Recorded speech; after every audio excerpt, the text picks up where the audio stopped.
Ableton Live 12 introduces the ability to automate, or rather modulate, some features and parameters that people have been asking about for ages, namely the transient envelope in the Beats warp mode and the Formant control and envelope control in the Complex Pro warp mode. Let me show you why this is so cool. Okay, so here I have a break drum loop loaded up that sounds like this.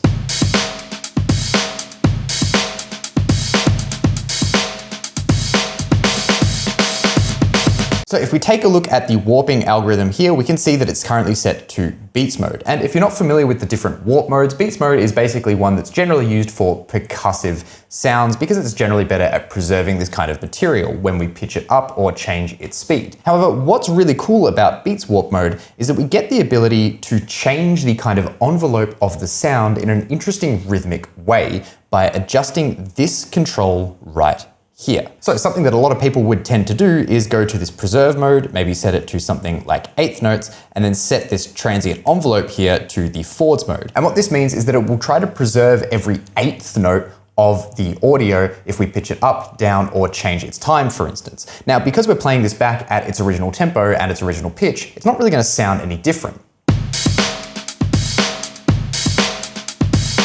However, if we pitch it up,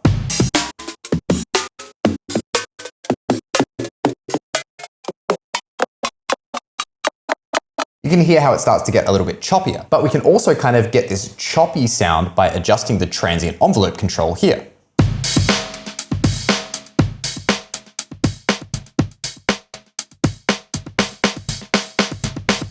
Let's set this to 16th notes and have a listen to how it sounds now.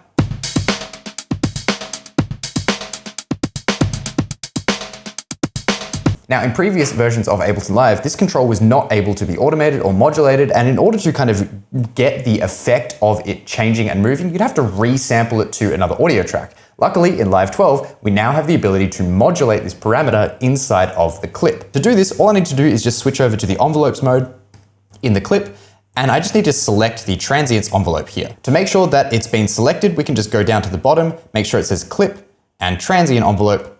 And now we can draw in the modulation for this particular parameter inside of the clip. For example, I could have it start up here and I could draw in some movement of this parameter so that it starts to adjust that particular beat's transient over time. Now, it is worth noting that the way in which this modulation line works is that 100% right up the top is the currently selected or set value of the transients envelope parameter, meaning that if I have the transient envelope set to 100, this modulation line here is going to be adjusting this control relative to this 100 value. If I have this set lower, it's going to adjust it relative to this lower value. But let's have a listen to what this sounds like when I set this transient envelope to 100.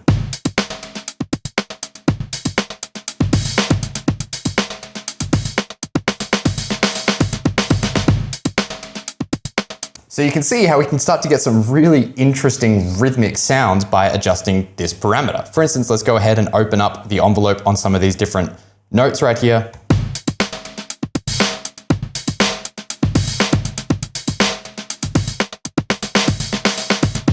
Super, super cool. To showcase this in a little bit of a different context, here's a loop that I've created.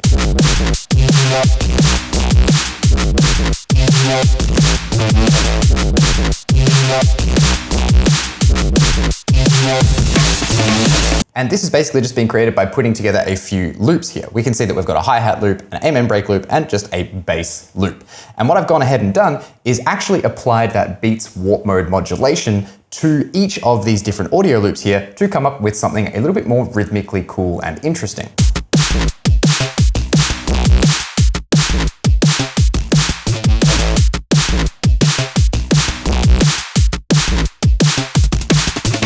So for instance, here on this hi-hat sound, I've gone ahead and preserved eighth notes and adjusted this transient envelope here so that it only opens up at certain points and that it's a little bit more choppy throughout the rest of the loop.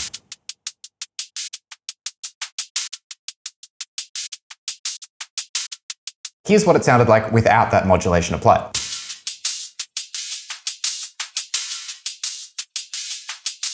I've also gone ahead and done a similar thing to that bass loop.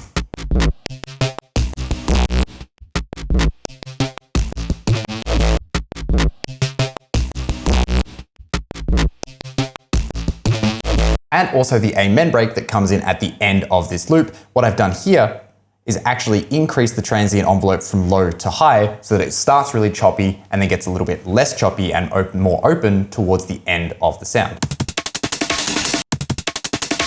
And altogether, we end up with something a little bit more rhythmically interesting.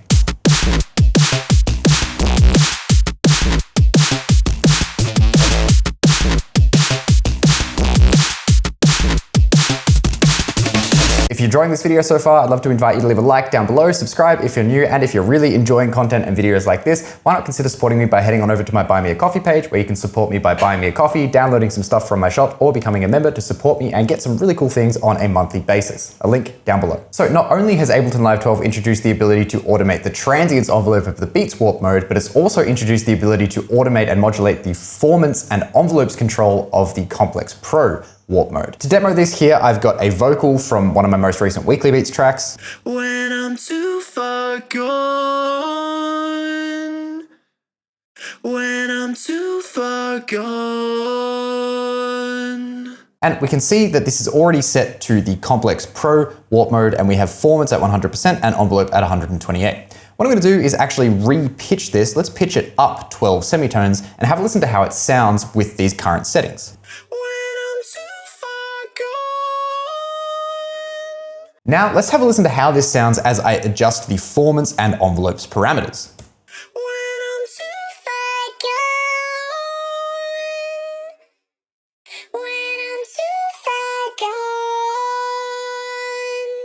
And so, much like with the beats warp mode, we can also modulate these two different parameters now in Live 12. The process for doing so is exactly the same. I'm just going to switch to the envelopes mode in my clip here. We're going to select the formants, and let's just draw in some kind of random shape here. Start a bit higher, go a little bit lower, go a bit higher, and then pull it down and go up again. And let's also modulate this envelope control, maybe to just start moving around throughout the clip a little bit here. And again, it's worth noting that both of these controls, when we're working with modulation, are multiplicative, meaning that the top is the currently set value of either the formants or the envelope, and everything is relative to that value. So let's go ahead and set this envelope here to 128-ish again, and take a listen to the result.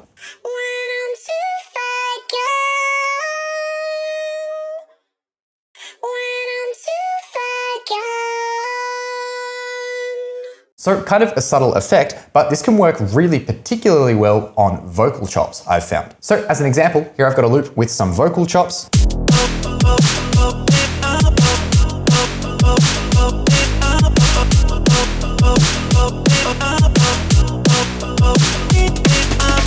And what I'm going to do with these vocal chops is, again, pitch them up by 12 semitones. And now I'm going to go ahead and just adjust this formants control over time in this loop. To make this a little bit more interesting, let's go ahead and unlink the modulation length from the length of the actual audio clip by clicking on this little linked button here. And let's make it have its own loop length with this little button and just adjust the length of this loop here to be only 4 bars. So now I can modulate the formants parameter on a separate timeline inside of this clip to the timeline that the actual audio is in. So let's go ahead and adjust this formants parameter so that it comes down and then goes back up over the course of this 4 bars. And again, take a listen to the result.